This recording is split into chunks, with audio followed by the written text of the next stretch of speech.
Hello everyone, welcome back to my channel. So today's topic is Newtonian's law of viscosity. So about this I have discussed the basic statement about this law. Okay, so that part is completed. I just wanted to tell here about the types of fluids which we are dealing with. Okay, so in the first we are having, see, this is a graph. First of all, see what kind of graph it is. In the xy coordinates, what we are having, in x we are having rate of strain, in y we are having shear stress. Okay, so rate of strain is denoted by du by dy and shear stress, it is denoted by nu. Okay, so that is the symbol. See, y axis will denote ideal solid, whereas x axis will be denoting ideal fluid. See, from the center, one perpendicular line is going towards the upper direction with a slope. Okay, so this is a straight line called Newtonian fluids, and one more which is the curved line above this is pseudoplastic fluid, whereas below one curved line is there. No, this is the dilatant fluid, and this comes as Bingham plastics. Okay, this is little bit different curve.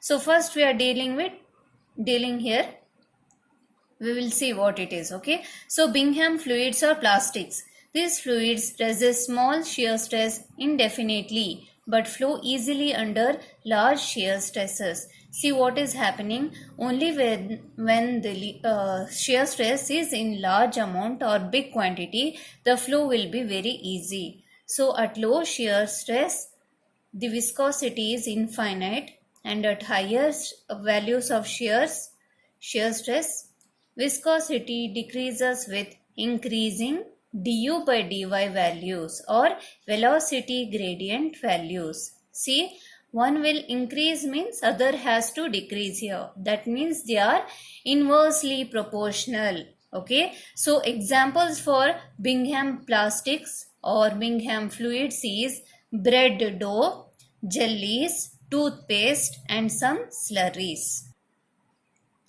See here, the next one comes to pseudoplastic fluid. Pseudo means fake and plastic means it is, bendable, plastic type, not easy flowing. Okay, that kind of fluids they are.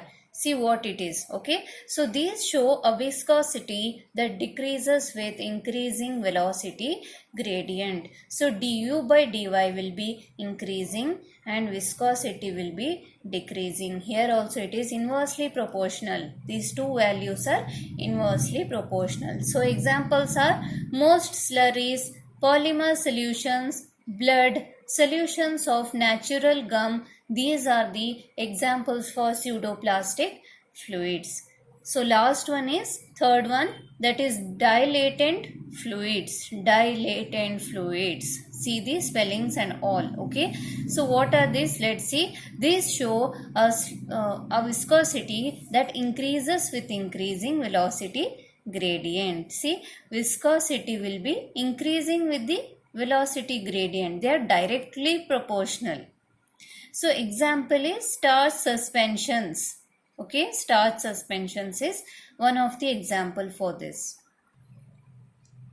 See, there are three cases of viscosity. First one is viscosity remains constant with time, in which case fluid is called time independent or non-Newtonian. Okay, fluid. See, the viscosity is constant, it doesn't change with time. That's why it is time independent or non-Newtonian. So second one is viscosity decreases with time, in which case fluid is called thixotrophic or time thinning. So as time goes, the solution or the fluid will be thin or it will become water like. It will decrease in its viscosity. Okay, get decreased viscosity. That is example is yogurt, paint and ketchup. So third one and last is viscosity increases with time, in which case fluid is called rheopectic. Rheopectic, that is time thickening. Gypsum paste we are using in cement, no? So that gypsum paste will become thick, hard, okay, as time passes. But here, as time passes, the fluid is thinning. It becomes water-like. Examples: yogurt, paint, ketchup, all this, okay. Here in non-Newtonian fluid, there are no such proper examples, but they are time independent because viscosity is constant all the time. So I hope you have understood this, okay. Thank you.